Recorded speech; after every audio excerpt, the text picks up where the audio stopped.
اگرچہ مومن کی ترجیح آخرت ہے، مومن کی ترجیح دنیا نہیں ہے، لیکن دنیا کو ترک کرنے سے منع کیا۔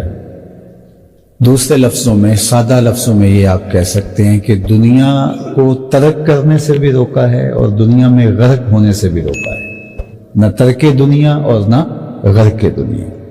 تو ترک سے بھی منع کر دیا اور غرق سے بھی منع کر دیا۔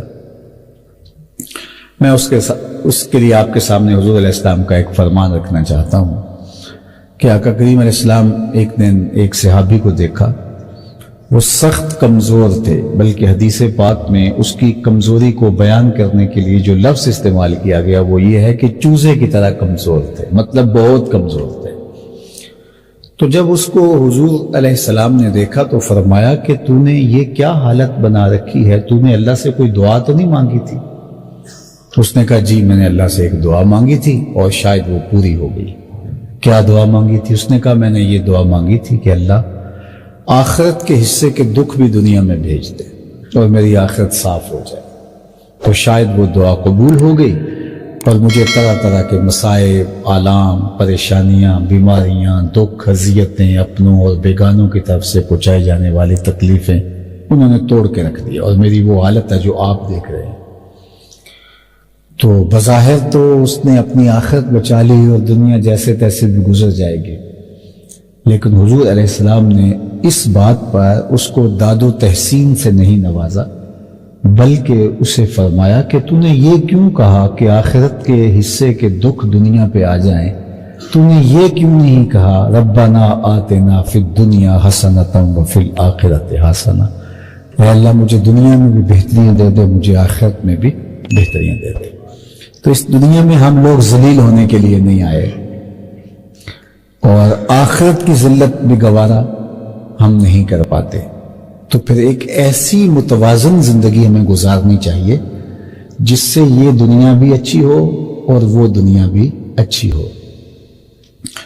اور ہم نے دین اور دنیا کے اندر جو فرق کر رکھا ہے خود ساختہ، وہ ہمارا متعین کرتا ہے، ورنہ میرے اور آپ کے آقا و مولا نے کیا ارشاد فرمایا، ما وضع فی امرا فہی صدقہ، جو تم کمائی کر کے لا کے بیوی کے منہ میں ڈالتے ہو وہ بھی صدقہ لکھا جاتا ہے۔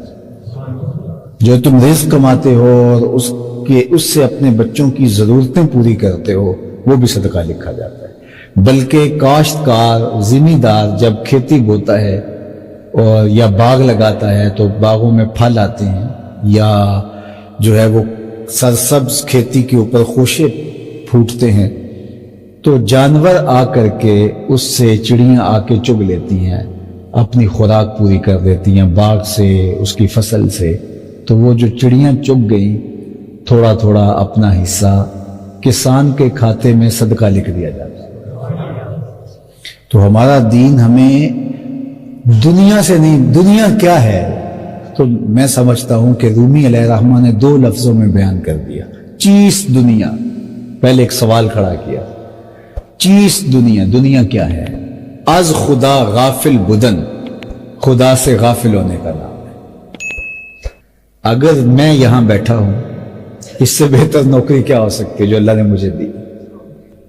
اللہ اکبر، منبر رسول پہ بیٹھا ہوں، لیکن اگر میری اس ساری گفتگو کا مقصد کوئی دنیاوی منفعت ہو تو پھر یہ دین نہیں ہے، یہ دنیا ہے۔ اور اگر ایک شخص دکان پہ بیٹھا ہے اور اس کا مقصد اپنے بچوں کو رزق حلال دینا اور اس لیے رزق کمانا کہ میں سوال کی ذلت سے بچ جاؤں، میری ضرورت سے زیادہ ہو تو معاشرے کے ان لوگوں تک پہنچاؤں جو کسی وجہ سے کما نہیں سکتے، ان نیات کے حصول کے ساتھ وہ رزق حلال کماتا ہے تو اس کا یہ کمانا بھی دین بن جاتا ہے، وہ دنیا نہیں رہتی۔ التاجر الصدوق الامین مع النبیین یوم القیامہ، سچا تاجر قیامت کے دن پیغمبروں کے ساتھ اٹھایا جائے۔ کتنی بڑی بات ہے۔ القاسب حبیب اللہ، جو شخص کسب کرتا ہے، کمائی کرتا ہے، تو اس کے ہاتھ میں چھالے پڑ جاتے ہیں، چنڈیاں آ جاتی ہیں، تھکن سے جو ہے وہ چور ہو جاتا ہے، تو اس کے لیے اعزاز کیا دیا؟ کتنا بڑا اعزاز. القاسب حبیب اللہ، وہ اللہ کا حبیب ہے. حضور نے فرمایا انا حبیب اللہ، میں اللہ کا حبیب. کتنا بڑا اعزاز ہے حضور کا. اس کا حصہ اس مزدور کو بھی ملا، اس کام کرنے والے کو بھی ملا. القاسب حبیب اللہ، وہ بھی اللہ کا حبیب ٹھہرا. کتنا بڑا اعزاز اس کو نصیب کر دیا گیا. تو پھر دنیا کیا ہوئی؟ خدا سے غافل ہونا. تو وہ غافل چاہے یہاں بیٹھ کے ہو چاہے وہاں بیٹھ کے ہو. تو نیت کے فرق سے دنیا بنتی ہے اور دین بنتا ہے. چور اور چوکیدار دونوں جاگتے ہیں، لیکن ایک کا جاگنا عبادت ہوتا ہے اور ایک کا جاگنا معصیت ہوتا ہے. جاگتا ہے دزد بھی مثل نگہباں رات بھر، ہو اگر نیت بری تو سب عمل بیکار ہے. تو نیت سے دنیا بنتی ہے، نیت سے دین بنتا ہے. اور یہ دین کا ثلث ہے، انما الاعمال بالنیات. علماء نے کہا دین کا تیسرا حصہ صرف یہ حدیث ہے کہ اعمال کا دار و مدار نیات پہ ہے. تو نیت اگر درست کر لی گئی تو پھر بلکہ مجتہد تو اجتہاد میں غلطی بھی کر لے تو نیت کی صحت کی وجہ سے اس کو اس کا بھی ثواب ملے گا. بدر میں جو لوگ شریک نہیں ہوئے لیکن نیت کر کے گھر سے چل پڑے تھے، حضور نے واپس موڑ دیے تھے، لیکن مال غنیمت میں ان کو بھی حصہ ملا. 313 کی تعداد پوری تب ہوتی ہے جب